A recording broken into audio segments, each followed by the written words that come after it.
미래에 행복하게 되겠지 하고 기대하고, 그러나 필경 알게 되는 것은 미래가 다가와도 행복은 거기에 있지 않다는 것이다. 미래가 다가와도 거기에 행복이, 이것은 참으로 진실된 체험이 아니겠느냐. 자식들을 길러놓고 노년에 정말 행복하다고 생각하는 사람은 얼마나 있겠느냐. 그러면서 이렇게 말했어요. 행복은 우연히 별똥처럼 떨어져서 오는 것이 아니라 행복은 내가 만들어 나가는 것이다. 행복은 농부가 농사를 짓는 것과 같다는 거예요. 농부가 밭을 갈고 씨를 뿌리고 물을 주고 그리고 잡초를 제거하고 그리고 거름을 주어서 곡식이 자라는 것처럼 행복은 하루아침에 별똥처럼 미신처럼 오는 것이 아니라 행복은 내가 가꿀 때에 행복이 오는 것이다 라고 말했습니다. 저는 여러분과 함께 정말 사랑하는 성도 여러분이 정말 행복한 삶을 살기를 원합니다. 그런데 행복은 어떻게 오는 것이느냐 말이에요. 행복의 열매를 어떻게 맺어야 정말 내 삶에 행복할 수 있느냐. 오늘 성경에 보면 그래서 바울은 우리에게 말해주는 의미가 굉장히 큰 것을 볼 수가 있습니다.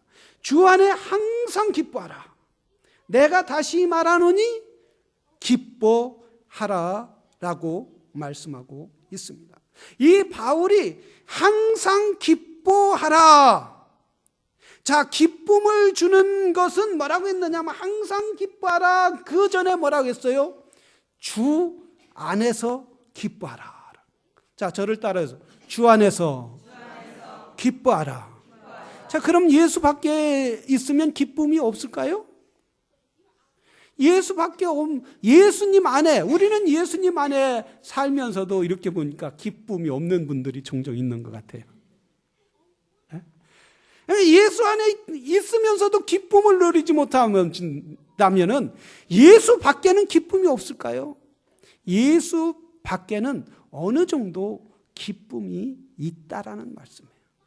그런데 성경에 바울은 뭐라고 했습니까? 주 안에서 항상 기뻐하라. 이 항상 기뻐하라는 것은 현재 능동태라는 거예요. 현재 능동태라는 것은 언제든지 기뻐하라는 거예요. 어느 상황이 있든지 기뻐하라는 거예요. 어려움이 있어도 기뻐하라는 거예요. 아픔이 있어도 기뻐하라는 거예요. 또한 고통이 있어도 기뻐하라는 거예요. 사업이 어려운 일 당해도 기뻐하라는 거예요. 자녀들이 내가 원하지 않는 길로 갈지라도 기뻐하라는 거예요. 자녀들이 대학에 들어가지 못했을지라도 기뻐하라는 거예요. 내가 IMF가 당했어라도 기뻐하라는 거예요. 어떻게 이렇게 기뻐할 수가 있느냐는 말씀입니다. LA의 정정일 목사님이라고 있는데 이분은 장로님을 하다 크게 사업을 하다가 하나님 앞에 붙들림 받아서 신학교를 가고 전도사 되고 목회를 시작했어요. 근데 자녀들이 이렇게 목회를 하니까 적응이 안 되는 거예요. 자기가 원하는 만큼 좋은 차, 또 자기가 원하는 만큼 마음대로 돈과 물질을 쓰지 못하니까 너무 어려우니까 친구들과 함께 어울리게 됐어요. 부모가 원치 않는 아이들과 어울리게 돼서 그만 살인사건에 연루돼서 LA의 감옥에 들어갔어요. 얼마나 비극적인가. 주의 일을 한다고 했는데, 주님이 불러서 왔는데, 주님을 위하여 산다고 했는데 왜 이런 엄청난 일을. 여러분, 부모는 내가 어디를 다치고 내가 차라리 감옥 가도 낫지만 자녀가 감옥 간다면 그 부모로 얼마나 가슴 아프고 찢어지느냐. 근데 이 목사님은 항상 기뻐할 수 있어요. 기뻐할 수 있었던 게 뭐냐요? 주님이 함께하여 주심을 믿었다는 사실이에요. 하나님이 그 아이의 삶을 지켜주시고 하나님께 그 아이를 변화시켜 주실 줄로 믿습니다. 왜? 기쁨을 가질 수 있어요. 주님이 그 목사님에게 기쁨을 주신 줄로 믿습니다. 이 아이가 변화됐어요. 감옥에서. 그래서 감옥에서 변화돼서 거기에 수많은 몇만 명의 사람들이 그 아이에게 상담을 오는 거예요. 상담. 범죄자가 범죄자를 상담해주고, 그리고 거기서 다른 아이들을 변화시키고 그러는 거예요. 하나님은 이 목사님이 그 가운데서도 기뻐할 때 하나님이 그 감옥에서도 기쁨을 줄 수 있도록, 은혜를 줄 수 있도록 은혜를 베풀어 주시더란 말씀입니다. 하나님은 우리의 믿음의 사람들이, 모든 하나님의 사람들이 기쁨을 누리기를 원하시는 것이 하나님의 마음이란 사실이에요. 꼭 부모가 우리 자녀들이 슬퍼하면 슬퍼하는 것처럼, 우리 자녀들이 기뻐하면 하나님이 기뻐하는 것처럼, 하나님은 우리의 그 믿는 모든 자녀들이 행복하기를 원하시는 것이 하나님이시라는 사실이에요. 그래서 우리 하나님께서는 늘 모든 이 바울이 감옥에 있음에서도, 감옥의 깊은 어둠 가운데 절망 가운데 있음에서도 기쁨을 가질 수 있었던 것은 하나님의 은혜인 줄로 믿습니다. 하나님께서는 바울에게 감옥의 그 환경이 중요한 것이 아니라 예수 그리스도와 함께하는 것이 중요하다는 것을 바울에게 알려주시기를 원했다는 거예요. 그래서 하나님과 함께하면 어떤 감옥 가운데 있어도, 어떠한 어둠 가운데 있을지라도 기쁨은 하늘로 오는 거기 때문에 하나님으로부터 오는 기쁨은 항상 영원하다라는 사실입니다. 우리 예수 그리스도께서는 제자들에게 기쁨이 없었어요. 예수님이 처참하게 죽고 더 이상 소망이 없고 더 이상 저 무덤 속에 들어갔을 때 제자들은 이제 더 이상 기쁨을 찾을 수 없었어요. 더 이상 자기들에게 가지는 어떤 소득을 볼 수가 없을 때 모두 물고기를 잡으러 갔어요. 자기가 원하던 그 직장으로 다시 돌아갔어요. 그럴 때 물고기를 하나도 못 잡고 밤새워 노력하고 애썼지만 한 마리도 잡지 못하고 빈손으로 돌아올 때 주님이 그래요. 얘들아, 너희들이 얼마나 잡았느냐? 우리는 하나도 못 잡았습니다. 그럴 때 더 깊은 데로 가서 그물을 내리라 할 때, 그들이 말씀에 순종할 때 그물이 찢어질 정도로 잡아서 그들이 기쁨으로 주님을 맞이하게 되었다는 사실이에요. 심지어 성경에 보면 제자 베드로는 벗어놓던 옷도 걸쳐 입고 바로 물속에 뛰어 들어갈 정도로, 내가 아무리 고기를 많이 잡아도, 아무리 세상의 성공을 위하여 가도 진정한 세상에서는 기쁨을 얻을 수 없다는 것을 깨닫고 주님 앞에 물로 뛰어 들어가는 역사가 있게 되더란 말씀이에요. 여러분, 우리는 예수 그리스도 안에 기쁨이 있는 줄로 믿으시기를 바랍니다. 우리는 예수 그리스도를 사모하는 하나님의 사람들이 되어야 될 줄로 믿는 거예요. 우리 송대관 씨가 쨍하고 해뜰 날, 우리 삶에도 쨍하고 해뜰 날이 있기를 바라죠. 근데 이분이 간증하는데 워싱턴 DC에서 샌드위치 샵에서 돈을 많이 벌었다고 그래요. 그래서 내가 이렇게 살아갔구나, 안 되겠다 해서 내가 노래하고 인기 있는 가수니까 좀 한국 가서 해야겠다 해서 한국에 나왔는데, 이렇게 가수로 나가면 얼마나 돈을 잘 버는지 말아요. 한 번 가서 노래를 부르면 2천만 원, 3천만 원이 들어온다는 거예요. 그 CF로 한 번 찍으면 1억도 들어온다는 거예요. 그래서 집을 아주 한국 가장 비싼 곳에 100만 불짜리 집을 사고, 그리고 땅을 투자해서 500억을 땅 부자로 하고, 자기가 어디에 투자했는지도 모를 정도로 돈이 많이 들었다. 특히 주일날 가면, 일요일날 이렇게 예배드리지 않고 주일날 가면은 4천만 원도 들어오고, 그 주머니에 또 5천만 원도 들어오고, 너무 돈을 버는 재미로 살았다는. 그런데 어느 날 부도가 났다.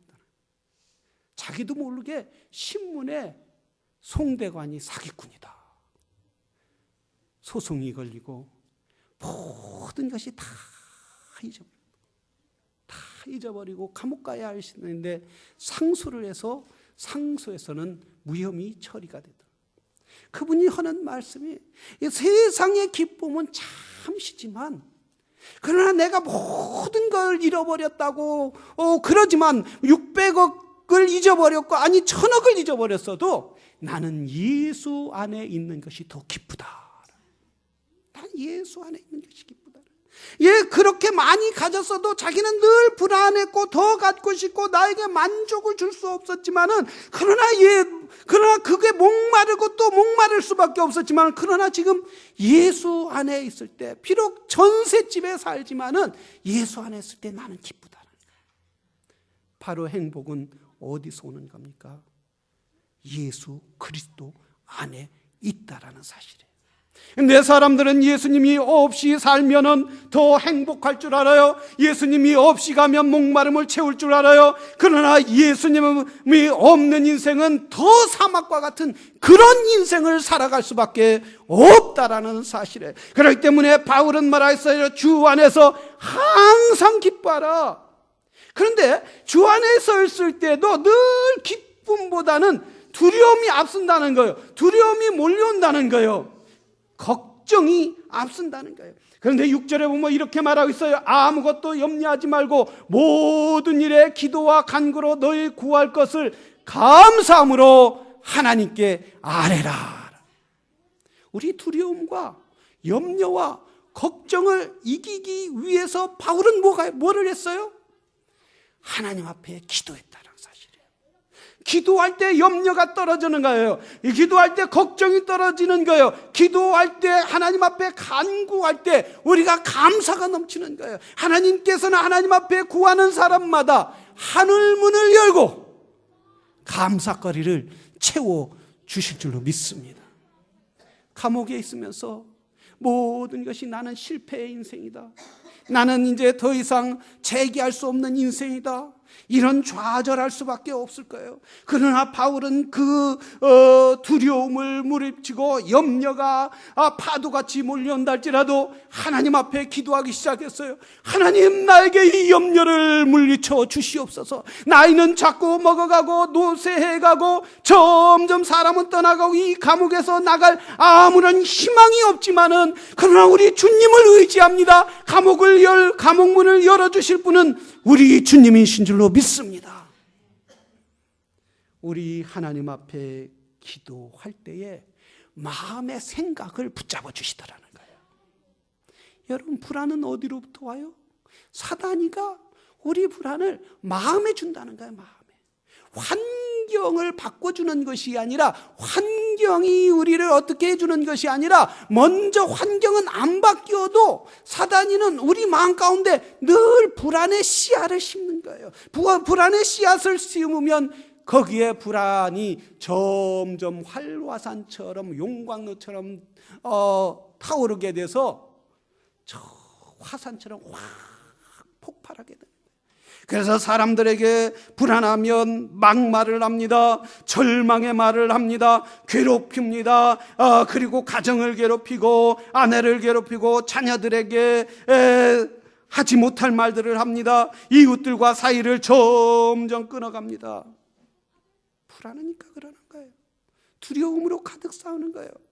그래서 이 불안을 이기기 위해서는 바울은 뭐라고 했어요? 너의 모든 염려를 주께 맡기고 아무것도 염려하지 말고 그 염려를 붙잡고 있는 주님, 환경을 붙잡고 있는 주님께 간구할 때에 우리의 생각과 마음을 바꿔 주신다는 사실이에요. 여러분, 사랑하시는 성도 여러분, 여러분의 삶이 바뀌기를 원합니까? 기도하시기를 바랍니다. 여러분의 생각이 바뀌기를 원합니까? 기도하시기를 바랍니다. 그래서 로마서 8장 28절에 보면 우리가 알거니와 하나님을 사랑하는 자들에게는 모든 것이 협력하여 선을 이루느니라. 모든 거라는 건 뭐예요? 여기에 모든 거라면 다 좋은 것으로만 생각하는데 나쁜 것도 있다라는 거예요. 교통사고 난 것도 있다라는 거예요. 또한 다친 것도 있다라는 거예요. 자녀들이 떨어진 것도 있다라는 거예요.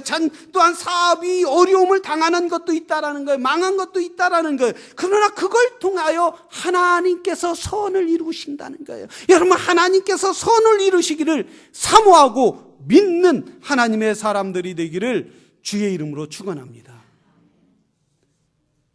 심리학자인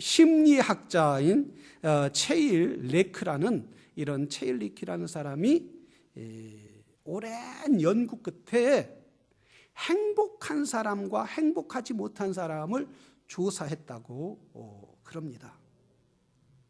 그런데 이 늘 행복하게 생각하고 늘 행복을 노래하는 사람들 있잖아요.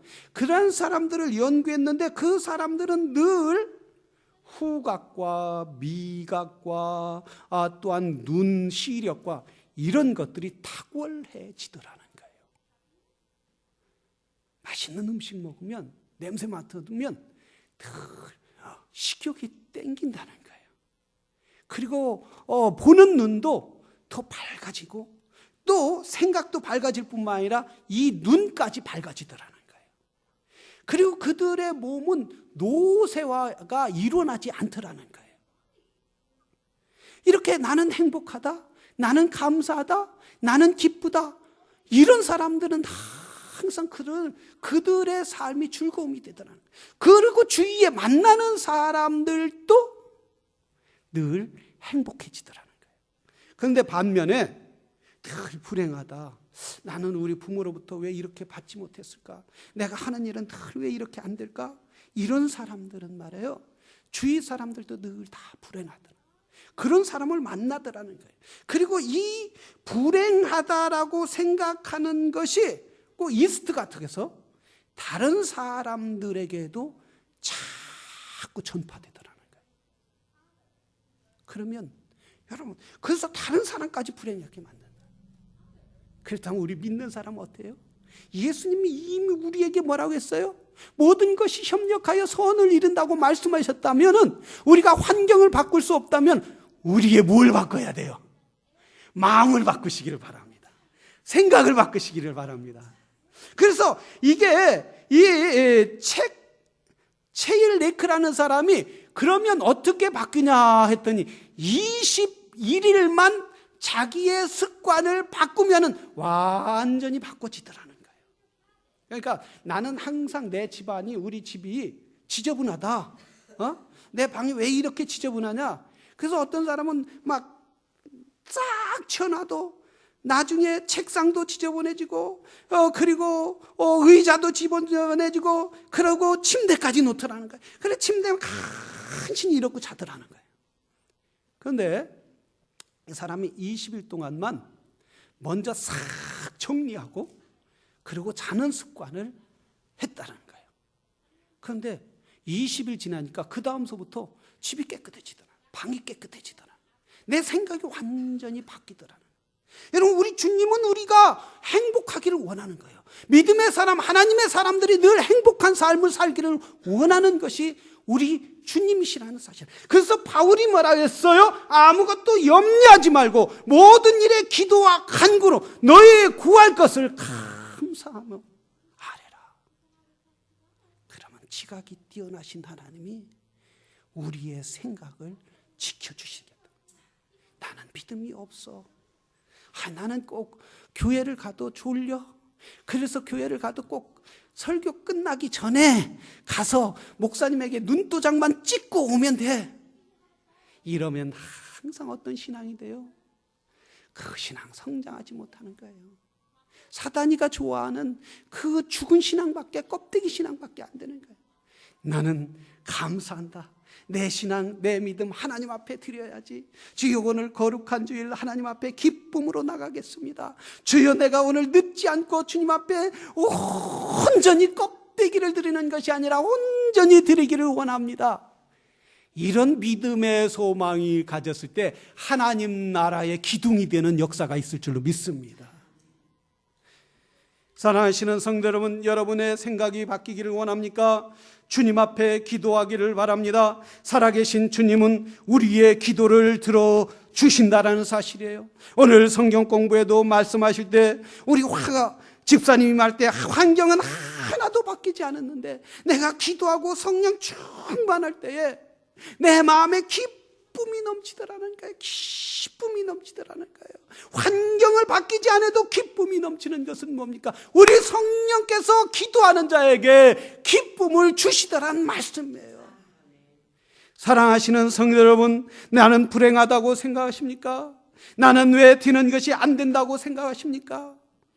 먼저 감사함으로 하나님께 기도하시기를 바랍니다. 하나님, 이 환경을 주신 하나님 감사합니다.